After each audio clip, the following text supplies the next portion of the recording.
Hey folks, welcome back to the Leeds Gamer. Quite a bit to get through here. This is just kind of a little update video if you like.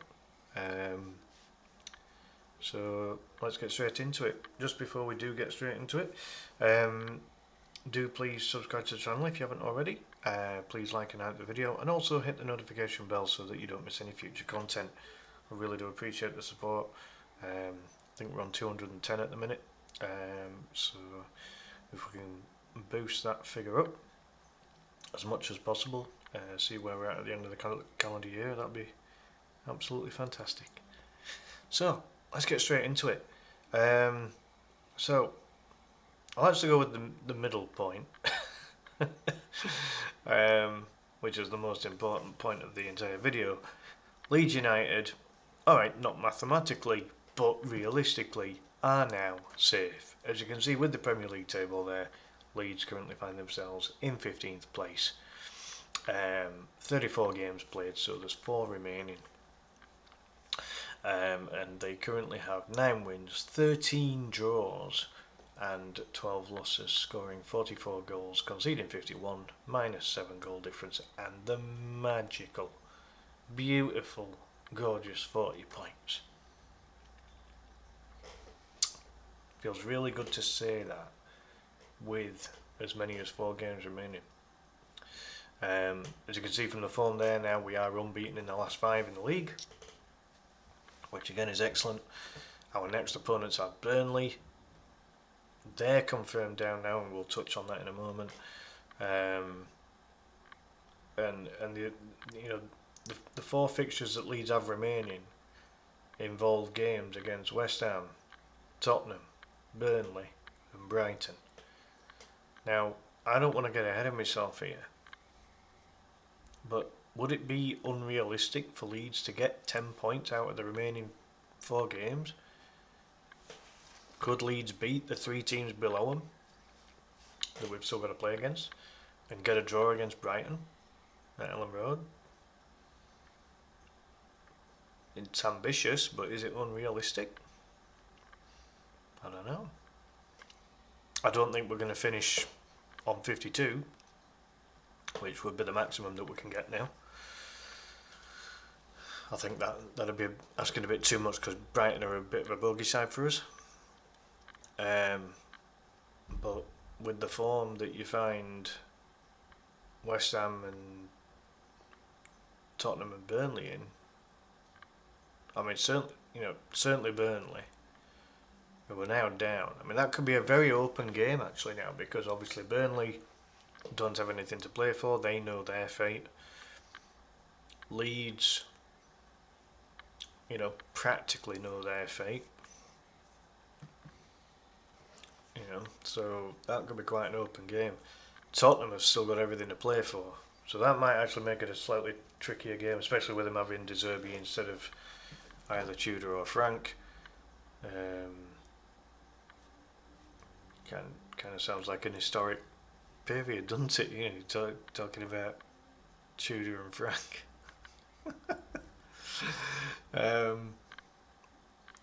But De Zerbi certainly got Spurs to look a little bit better in the draw that they actually got against Brighton, but they are still without a win in 2026 in the league. So I don't think it's unrealistic. Got to be tough, but I don't see it being unrealistic. Leeds hadn't conceded 2 goals in a game in a long time. And I'd forgotten what the last match was that they'd actually conceded 2 in. And Leeds just don't look like they're going to lose games. And even if you take the game last night against Bournemouth into account, they just don't give up. They keep battling until that final whistle, and it's a fantastic trait to have, especially when you're near the bottom, or if you're in the bottom half in general. You can get yourself several additional points by just having that little bit of extra fight and hunger and determination and desire to get something out of the game. You know, and right now I feel so relaxed as a Leeds fan. It's weird.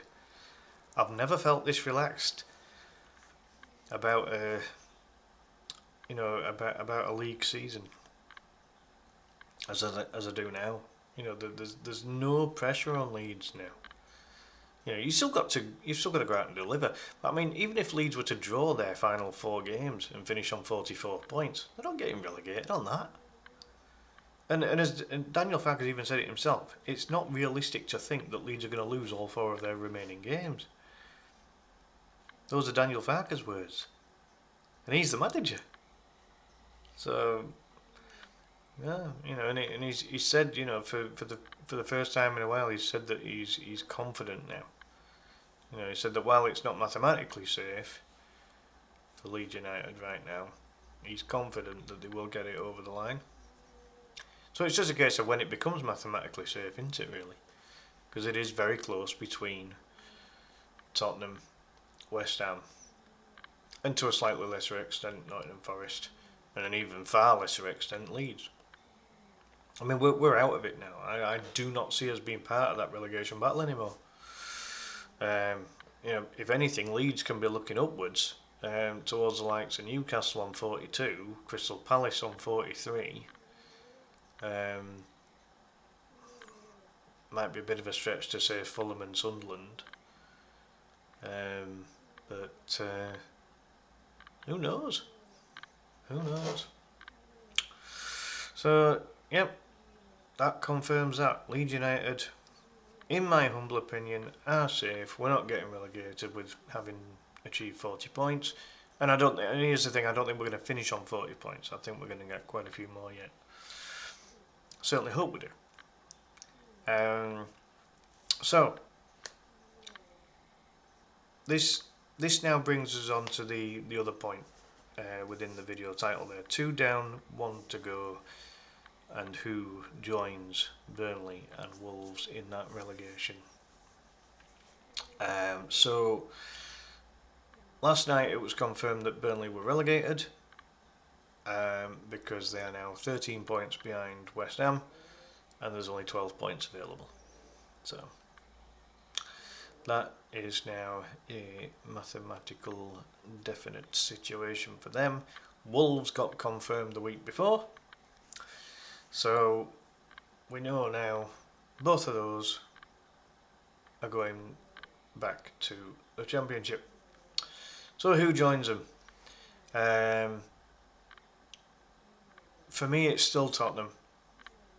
Just, you know, I saw another clip on TalkSport from that idiot Gabriel Bonlero. He talks a load of crap. He really does. He's so adamant that Tottenham will get out of it. And all of these that keep saying that Tottenham will get out of it because they've got these players and they've got this new manager, blah blah blah. You've got to remember how to win a football match before you can start thinking about it. Because he's saying that they're going to beat, you know, they're going to beat Leeds, they're going to beat everybody else. How, you know, on what planet does he think that Tottenham are going to turn their form around, that they win, or basically go unbeaten in their final 5 games of the season, when they've not been able to win a match in 2026 in the league? Oh, it's frustrating. Honestly, I switch off whenever I hear that idiot. But there's still him and a few others that reckon that Tottenham are going to get a win against Leeds. Now, I'm not saying that Tottenham can't beat Leeds, but when you look at Leeds' form, unbeaten in the last 5, you know, 2 clean sheets in there as well. If I remember right, hold on. 3 actually. So it was the 2 draws, the 2 0-0 draws, and then the win against Wolves. Right? We don't concede a lot of goals, by and large, in recent times. We're difficult to beat. Tottenham's home record is poop. And they think they're going to beat Leeds, or Agbonlahor and a handful of other pundits and sports presenters reckon that Tottenham are going to beat Leeds just because they're Tottenham and just because of the players and manager they've got. Give me a flipping break. Like, just do one. You know, it's so annoying. You know, it's got to the point where it's disrespect. It's a massive amount of disrespect towards Leeds United, and it's doing me head in. You know, I've just seen a clip that Jason Cundy's just done with somebody about the FA Cup match between Chelsea and Leeds happening this weekend, and he was actually quite respectful. You know, so he's not kind of bouncing on the bandwagon that, you know, that Leeds are going to be a comfortable win. There was a caller on TalkSport that said, "Oh, we're going to turn over Wolves, we're going to turn over Leeds." Like, based on what? Like, honestly, I hope to God that Tottenham go down based on the entitlement and delusional mentality that they have.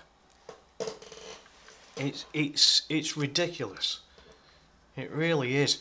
You know, as I say, there is a possibility that Tottenham could beat Leeds, but they're not going to roll us over. They're not going to thrash us. They're not good enough. They're not capable. They don't score enough goals. They concede a lot. They don't know how to win a match. So again, tell me how Tottenham are going to roll Leeds United over. And Leeds aren't going to roll Tottenham over. You know, it's not going to be an easy game. But Leeds aren't going to roll over for Tottenham either. You know what I mean? We're not going to give them an easy game. You know, it's all about pride at Leeds. You know, they are genuinely United. They are the real United. And, you know, all the flipping garbage that comes out of some of these folks' mouths, it's unreal. So, yeah, for me it's still Tottenham that are going to go down with Burnley and Wolves, in my opinion. West Ham's form is better. Nottingham Forest form is better. And I think that if you were to put a combined 11 of Nottingham Forest and West Ham United's best players and put that against, you know, a current 11 of Tottenham Hotspur, I think that you get a better 11 out of the mixed Nottingham and West Ham team. I really do. If you take the best players out of those two teams. So yeah, I think Tottenham are in deep trouble. I really do. And long may that continue. So, with this being said, then, now I touched a bit on it with Wolves when Wolves were officially relegated. So let's just have a look at Burnley for a moment.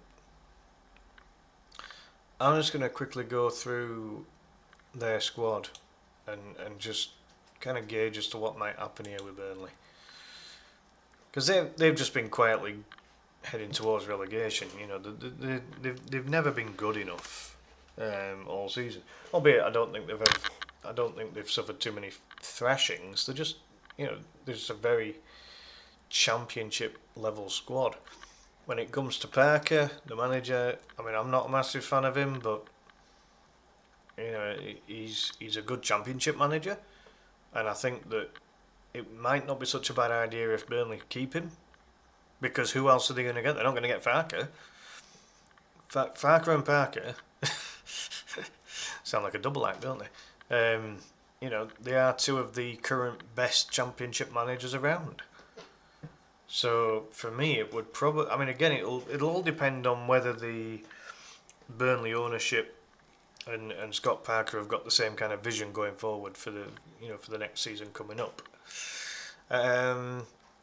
And from Burnley's perspective, they need to have the mentality that they now need to avoid 20th place. So their task now is to keep Wolves below them for the rest of the season. You know, it's still an extra £3 million. You know, and £3 million in the Championship, you can buy a solid squad player at least, possibly someone that can get into the first team at that level. So you know, it's not to be sniffed at. So yeah, I think the best option for Burnley is to keep Parker. Dubravka, while he's not a bad goalkeeper, and even at 37 might be all right for Championship level. If they were to upgrade on him, I don't think it would be a bad move, quite frankly. I mean, you look at this, you know, there's a chunk of their squad that's quite old. It is quite an old squad, isn't it? You know, like, you know, from Cullen upwards, you've got Josh Cullen, Connor Roberts, Josh Laurent, James Ward-Prowse, who I think's there on loan anyway. But it'll be surplus to requirements, so they might be able to get him on a relatively cheap deal. Hladky, who's a backup goalkeeper, Kyle Walker, obviously very experienced, Ashley Barnes, and Dubravka. You know, they're all at the wrong end of their career now, if you like. But there's quite a bit of Championship experience there. I mean, if you can get Connor Roberts fit, he's a decent right back at that level. Josh Cullen's a solid midfielder in Championship. Laurent's okay. You know, he's versatile at least. I've heard that Walker might stay on. I mean, you know, why not keep him? You know, if he's still got the legs, in terms of having that pace, but all of that experience, you know, that's worth keeping. Then after that, Worrell again. He's an experienced Championship centre back. Fleming's experienced at Championship level. You know, they signed Marcus Edwards with the idea that he was going to be a very productive player at Championship level. Jadon Anthony's a decent winger at Championship level. Who else do I think's alright?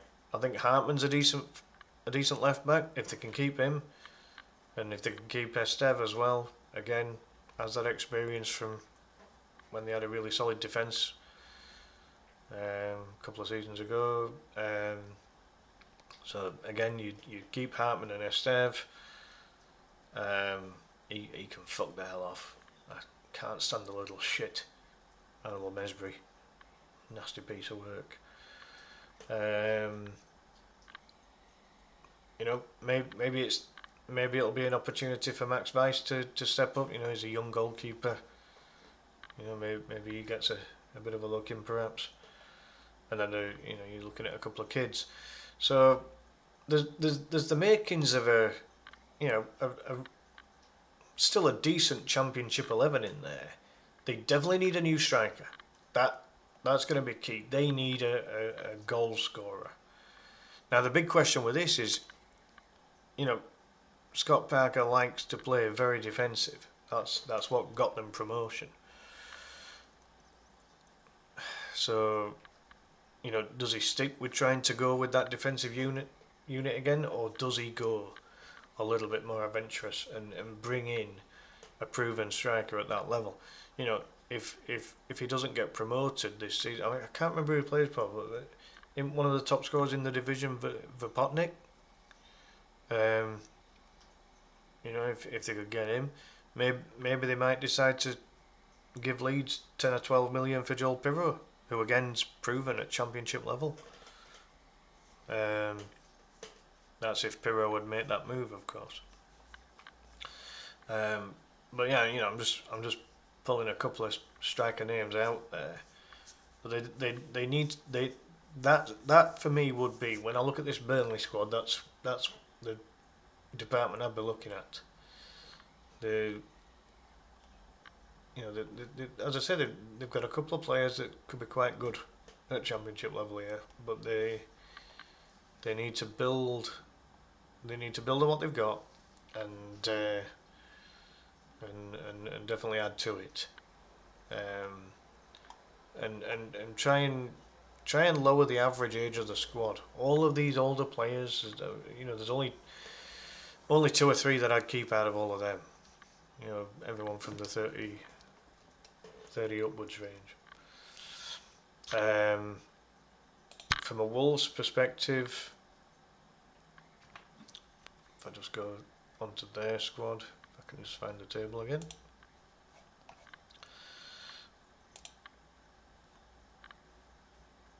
So I'll keep it more brief on Wolves' side.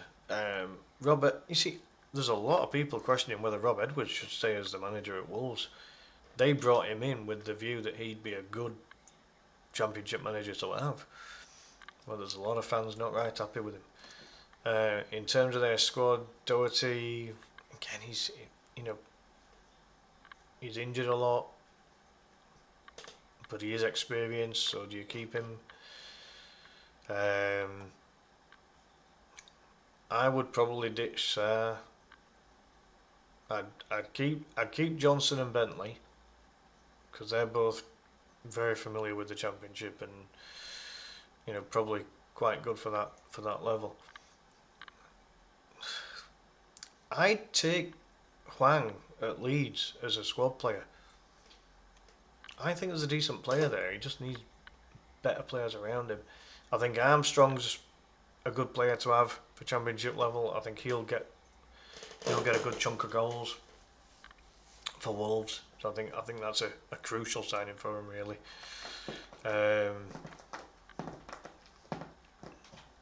There's a lot of rumours linking Krejci to Leeds. I'd take him on as a backup, but I don't think Krejci's any better than the defenders we've got currently, to be honest.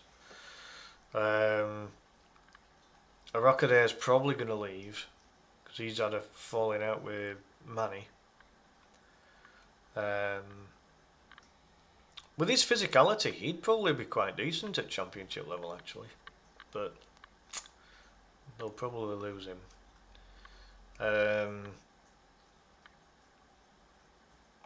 Lima looked quite bright when he came on. Manny's a good player.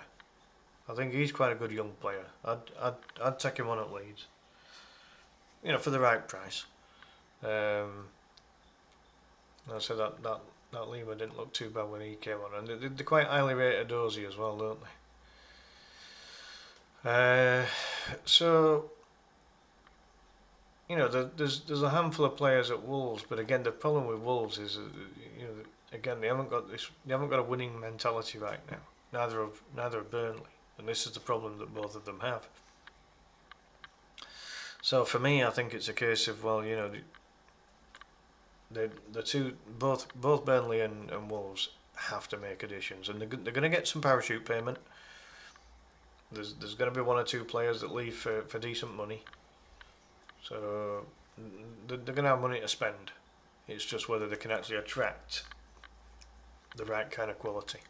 That's going to be the issue for both clubs.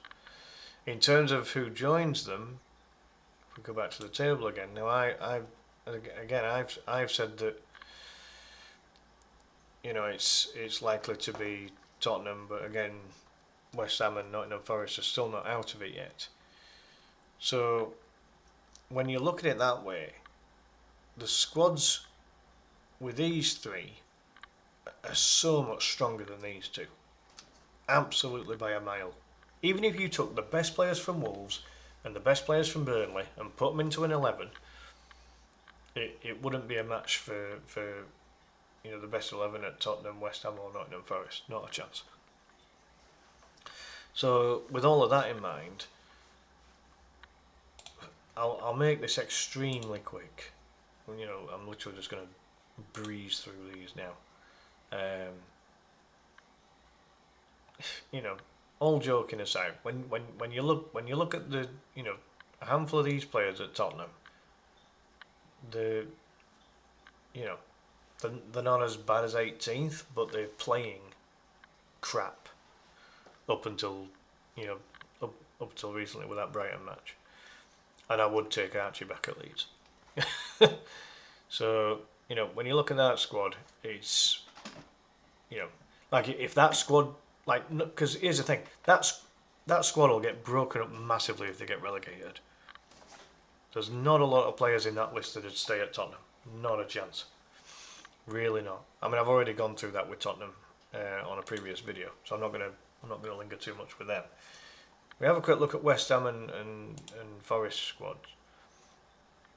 Again, I'll keep this relatively brief. So, I mean, Fabianski, I mean, who knows? I mean, he's 41-year-old and currently injured. You know, is he really going to keep playing? Callum Wilson, would he play in the Championship, Wilson? At 34, maybe. And they might need to keep him on the basis that the two players that they brought in January, in Castellanos and Pablo, are they going to want to stay in Championship with him? I doubt it. I think Ariola's better than the Championship, so I don't think he'd stay. Souček, I think Souček's just past his best now. Like, he's still not a bad player, but would Souček drop down to the Championship? I'm not so sure. Traore is actually a proven Championship player. He'd possibly consider staying. Bowen, he'd get a move. Kyle Walker-Peters is a proven Championship player. Kilman has played in the Championship before, I think.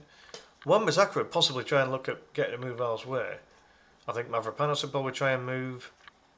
I think Disasi's a relatively recent signing as well, so, you know, I don't know what would happen with him.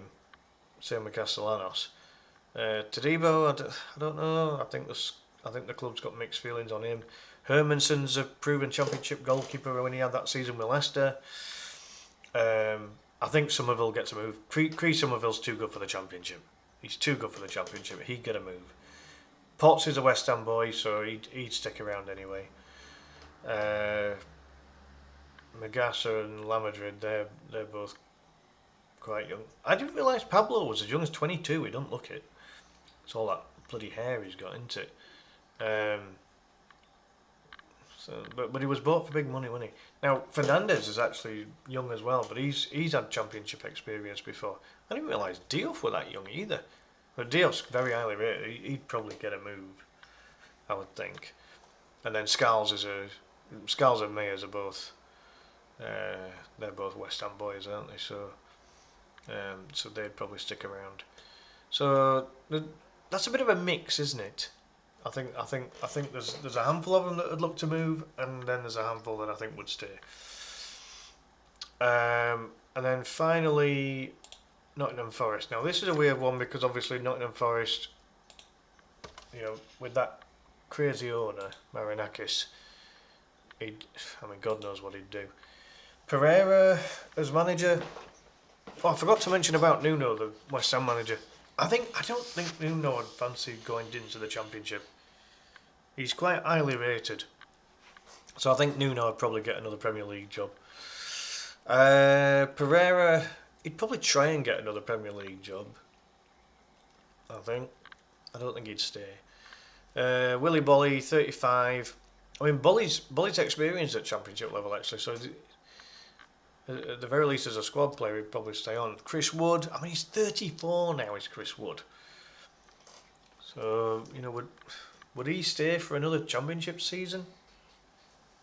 I think you might get someone like a Coventry coming for him or something like that. You know, one of the newly promoted sides will probably come in for someone like Chris Wood.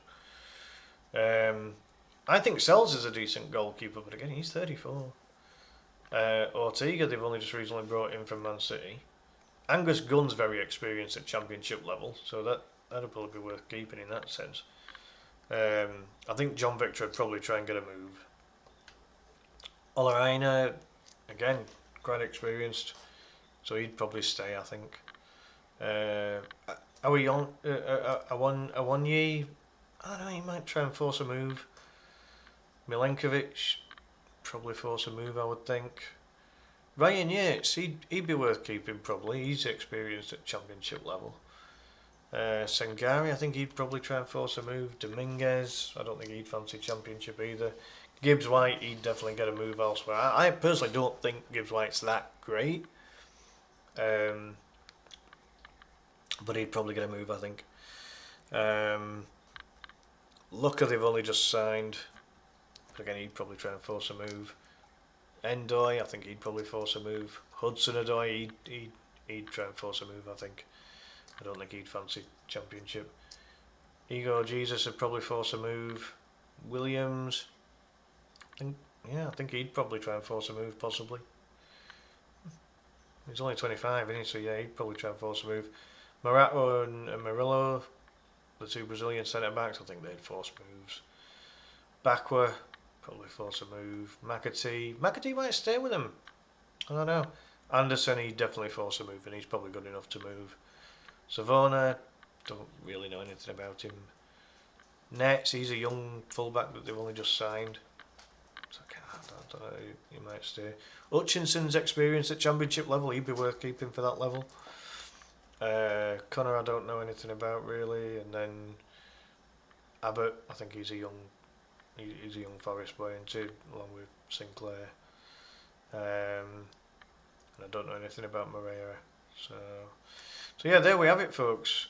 You know, I think with Forest, I think there'll be a lot of change. Again, partially due to the owner. So yeah, bit of a long video there, but there was quite a bit to get through. So you know, when I look at it, you know, when I look at the table, as I say, I'm delighted to say that Leeds are out of the problem now. Leeds can start looking up now. I'm not going to go through who I think could stay at Leeds and who would go yet. I'm going to leave that till the end of the season. I've already kind of done a video on it, but I'll do another one at the end of the season. But yeah, from a Leeds perspective, we can start looking up now. You know, get the FA Cup match out of the way, and you never know. I mean, Newcastle's next match is Arsenal. Jesus Christ! If they lose and Leeds beat Burnley, oh my God, we could be moving up a place, and Newcastle could be moving down a spot. And who knows? You know, Palace have got Liverpool next. I mean, you never know what version of Liverpool you're going to get, do you? Fulham have got Villa. You know, Villa's trying to keep hold of a Champions League place, aren't they?